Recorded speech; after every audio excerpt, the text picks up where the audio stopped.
Anda telah mengunduh podcast yang dipaparkan oleh Pendeta Dr. Erastus Sabdono ini dari truth.id/voice. Selamat mendengarkan podcast ini. Shalom saudara sekalian, hari ini 17 Agustus. Saudara, Allah tersanjung kalau kita berurusan dengan Dia karena Dia.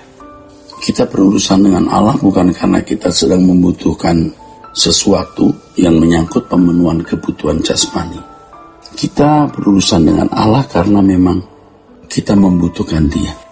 Itulah yang sering dikatakan Tuhan segalanya. You are my everything, Kau segalanya. Dengan demikian seseorang bisa memiliki prinsip Yesus cukup bagiku. Yesus cukup bagiku.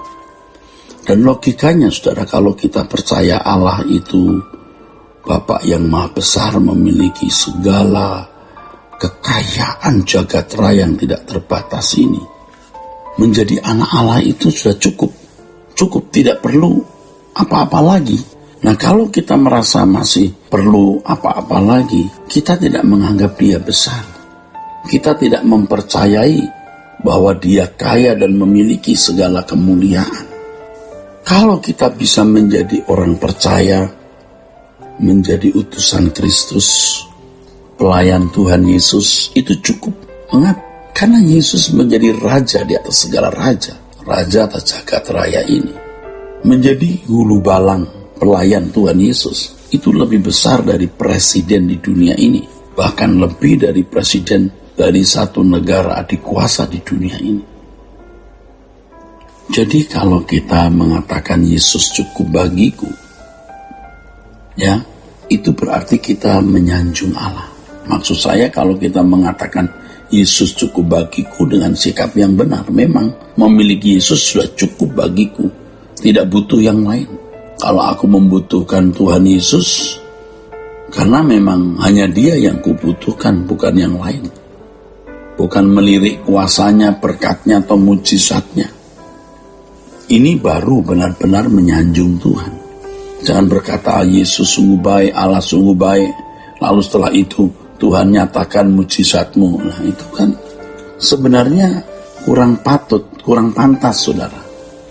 Ya, sama seperti kalau seorang pria berkata kepada wanita, I love you, I need you, hanya karena melihat betisnya yang bagus, atau karena melihat orang tuanya yang kaya, supaya kalau menikah dengan wanita atau gadis itu ikut mewarisi kekayaan orang tuanya. Itu kan licik, saudara. Itu kan jahat. Itu bukan cinta yang murni, bukan cinta yang tulus. Yesus cukup bagiku. Dengan hal ini seseorang tidak akan terikat dengan dunia. Dengan hal ini dia tidak akan memuaskan dagingnya dengan nafsu-nafsu rendahnya.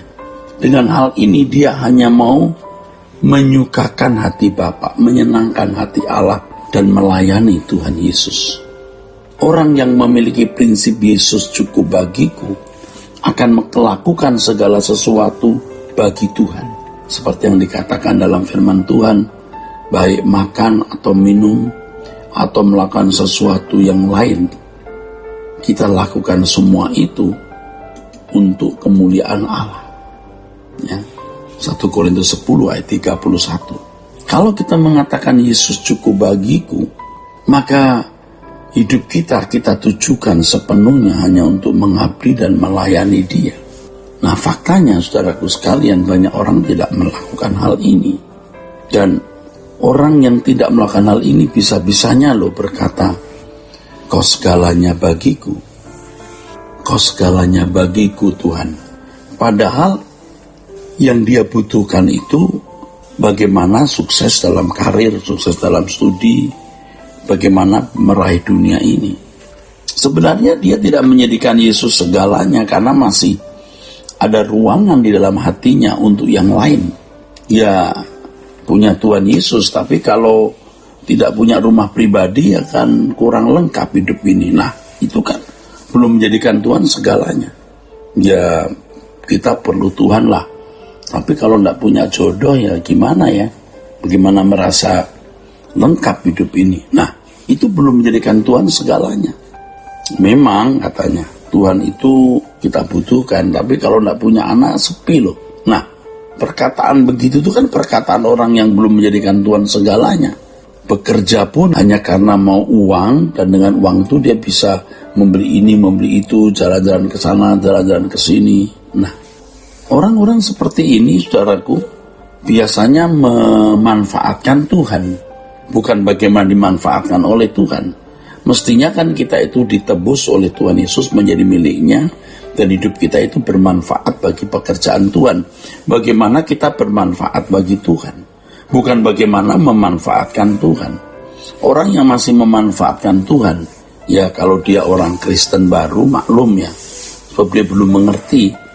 Sebagaimana anak-anak itu kalau belum dewasa, ya orang tua dimanfaatkan, orang tua dimanipulasi, begitu. Bahkan mengatur orang tua, suka-suka sendiri, seakan-akan orang tua yang berhutang kepada anak. Ya anak minta ini, minta itu harus dituruti. Tapi ketika anak sudah mulai dewasa, dia berhenti menuntut orang tua untuk memberikan sesuatu kepadanya, tapi dia menuntut dirinya sendiri untuk bisa membalas kebaikan orang tua, untuk bisa mengabdi kepada orang tua. Demikian pula orang percaya, mestinya kita sampai pada satu tahap di mana kita hidup untuk bermanfaat bagi dia. Ya, bermanfaat bagi Tuhan. Kalau aku membutuhkan Tuhan karena hanya Engkau kebutuhanku, Tuhan Kau segalanya bagiku, aku cukup ya hanya dengan Engkau. Engkau cukup bagiku. Orang yang sungguh-sungguh berprinsip Yesus cukup bagiku, Tuhan cukup bagiku, dia bisa menghayati yang dikatakan Paulus, asal ada makanan pakaian cukup, baru bisa menghayati itu. Bagiku hidup adalah Kristus dan mati adalah keuntungan. Baru bisa mengerti, menghayati dengan benar. Baru bisa mengerti yang dikatakan Paulus dalam 2 Korintus pasal 5 ayat 14 dan 15. Kalau Yesus telah mati untuk kita, kita semua sudah mati. Kalau kita hidup bagi Dia yang telah mati bagi kita. Orang yang berkata Yesus cukup bagiku itu pasti ringan, saudara. Ringan, ya. Ringan, artinya tidak terikat dengan ikatan dunia. Ya, tentu harus bergumul ya, saudara. Belajar ya untuk bisa berprinsip Yesus cukup bagiku secara benar, itu perlu berjuang. Tapi Tuhan pasti pimpin kita. Saya katakan ringan, artinya kita tidak takut mati, tidak takut menghadap Tuhan. Ringan, saudara. Menjalani hidup tanpa beban. Nah, kadang-kadang saudaraku, kita ini hidup dengan banyak beban karena masih banyak keinginan. Nah, itulah yang dikatakan dalam Matius 11 ayat 28 itu. Ya, letih, lesu, dan beban berat. Kenapa? Karena masih banyak keinginan dan hasrat-hasrat. Tuhan Yesus berkata, datang kepadaku, belajar, nanti ku beri kelegaan. Kata kelegaan dalam bahasa aslinya anapauso, artinya perhentian. Kuajarkan bagaimana hidup dalam perhentian denganku. Kira-kira begitu.